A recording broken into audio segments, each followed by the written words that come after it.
चंद्रयान-3 सफल लैंडिंग के बाद क्या क्या करेगा? भारतीय अंतरिक्ष एजेंसी इसरो 23 अगस्त को इतिहास बनाने की तैयारी में है। चंद्रयान-3 चंद्रमा के उस दक्षिणी ध्रुव की सतह पर उतरने वाला है, जहां इससे पहले दुनिया के किसी भी देश को उपग्रह उतारने में सफलता नहीं मिली है। 14 जुलाई को दोपहर 2:35 बजे श्रीहरिकोटा से उड़ान भरने वाला चंद्रयान-3 अपनी 40 दिनों की लंबी यात्रा के बाद 23 अगस्त को शाम 6:04 बजे चंद्रमा के दक्षिणी ध्रुव के पास 70 डिग्री अक्षांश के पास उतरने की कोशिश करेगा।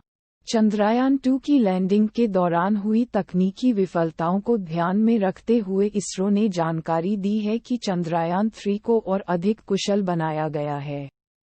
इसरो के अध्यक्ष एस सोमनाथ ने मीडिया को जानकारी दी है कि चंद्रयान-2 के लैंडर मॉड्यूल को सफलता हासिल करने के विश्लेषण के साथ डिजाइन किया गया था, लेकिन नाकामी के बाद के विश्लेषण के साथ चंद्रयान-3 को डिजाइन किया गया। इसका मतलब है कि चंद्रयान-3 के तहत पिछले मिशन यानी चंद्रयान-2 के डेटा का विश्लेषण करके पहले से ही अनुमान लगाया गया है कि किस तरह की गड़बड़ी हो सकती है और उसके लिए लैंडर मॉड्यूल फैसले लेकर आगे बढ़ सके।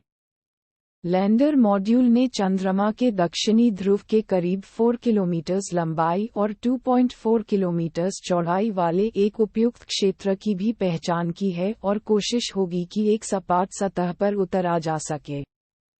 चंद्रयान-3 में क्या क्या है? इसरो के बताए गए विवरण के मुताबिक चंद्रयान-3 के लिए मुख्य रूप से 3 उद्देश्य निर्धारित हैं। चंद्रमा के दक्षिणी ध्रुव पर लैंडर की सॉफ्ट लैंडिंग कराना, चंद्रमा की सतह कही जाने वाली रेडियोलिथ पर लैंडर को उतारना और घुमाना, लैंडर और रोवर से चंद्रमा की सतह पर शोध कराना। चंद्रयान-2 में आई तकनीकी खामियों को दूर करते हुए लैंडर को अत्याधुनिक तकनीकों से लैस किया गया है। प्रोपल्शन मॉड्यूल, लैंडर और रोवर 7 तरह के उपकरणों से लैस हैं। इनमें लैंडर पर 4, रोवर पर 2 और प्रोपल्शन मॉड्यूल पर 1 तकनीक शामिल है। चंद्रयान-2 में ऑर्बिटर के साथ इसरो ने लैंडर मॉड्यूल के हिस्से के रूप में लैंडर विक्रम और रोवर प्रज्ञान को भी भेजा था। हालांकि चंद्रयान-2 का लैंडर चंद्रमा पर दुर्घटनाग्रस्त हो गया, लेकिन ऑर्बिटर लगभग 4 वर्षों से चंद्रमा की परिक्रमा कर रहा है। इसीलिए इस बार इसरो ने चंद्रयान-3 में सिर्फ लैंडर और रोवर ही भेजा है। यानी चंद्रयान-3 का लैंडर चंद्रयान-2 पर लॉन्च किए गए ऑर्बिटर के साथ संवाद स्थापित करेगा।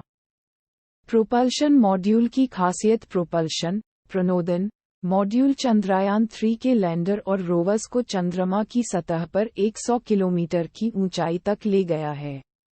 17 अगस्त को लैंडर इस मॉड्यूल से अलग हुआ था। इसका वजन 2145 किलोग्राम है और शुरुआत के वक्त इसमें 1696 किलोग्राम ईंधन था। चंद्रयान-3 को शेप यानी SHAPE नामक उपकरण से भी सुसज्जित किया है। SHAPE का अर्थ है स्पेक्ट्रोपोलरोमेट्री ऑफ हैबिटेबल प्लैनेटरी अर्थ। इसका मतलब है कि यह चंद्रमा की परिक्रमा करता रहेगा और सुदूर ब्रह्मांड में पृथ्वी जैसे ग्रहों की खोज करता रहेगा। यह अन्य ग्रहों के स्पेक्ट्रोपोलिमेट्रिक संकेतों का पता लगाकर पृथ्वी के समान जीवन वाले ग्रहों की तलाश करेगा। इसरो का अनुमान है कि ये 3 से 6 महीने तक चंद्रमा की परिक्रमा करेगा। यह SHAPE उपकरण प्रोपल्शन मॉड्यूल में लगे एस-बैंड पॉइंटर पर एकत्रित जानकारी को भारतीय डीप स्पेस नेटवर्क तक पहुंचाता रहेगा। लैंडर मॉड्यूल की खासियत, चंद्रयान-3 के लैंडर मॉड्यूल में लैंडर और रोवर्स शामिल हैं।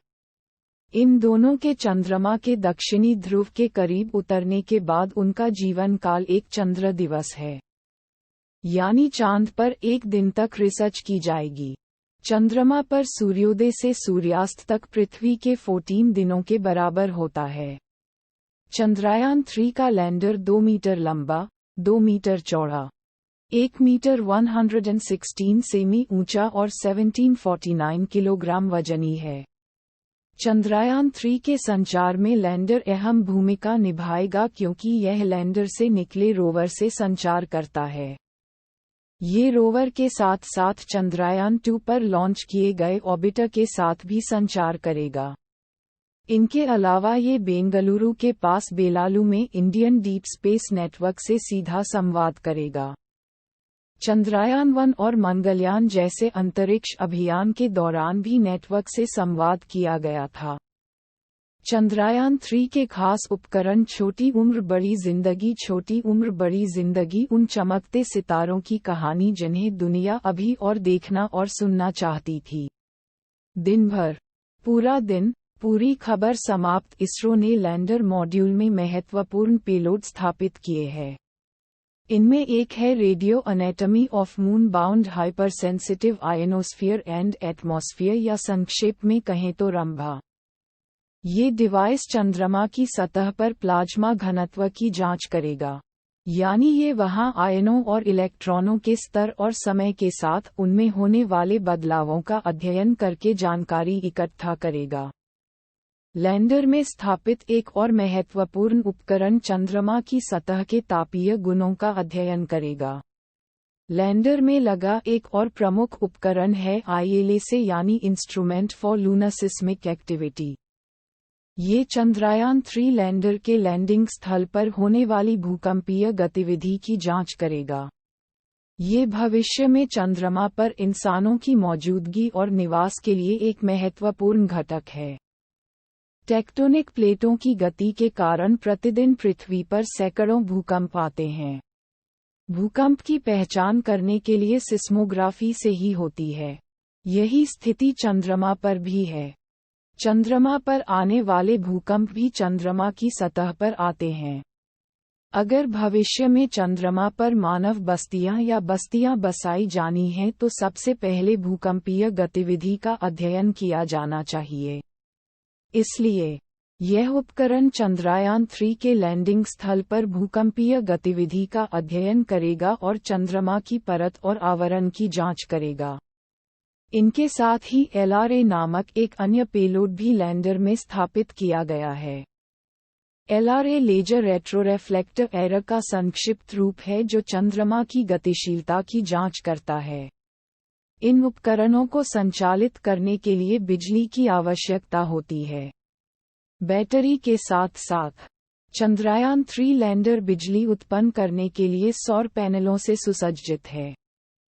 अगर लैंडर सूरज की रोशनी की दिशा के अलावा किसी और दिशा में लैंड करता है तो कोई दिक्कत नहीं होगी क्योंकि लैंडर के 3 तरफ सोलर पैनल लगे हैं। चौथी तरफ से रोवर सुरक्षित बाहर आ सके इसके लिए रैंप लगाया गया है।